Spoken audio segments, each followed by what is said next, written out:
नमस्कार. मी भारत भ्रमंतीमध्ये तुमचं स्वागत करतो. आज आपण आलो आहोत एका नवीन भ्रमंतीला.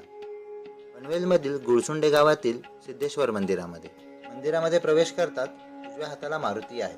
समर्थ रामदास स्वामींनी या मारुतीची स्थापना केली असे म्हणतात. मारुतीच्या कमरेला तलवार आहे म्हणून याला वीर मारुती म्हणून ओळखले जाते. येथे स्वयंभू शिवलिंग पाहण्यास मिळते.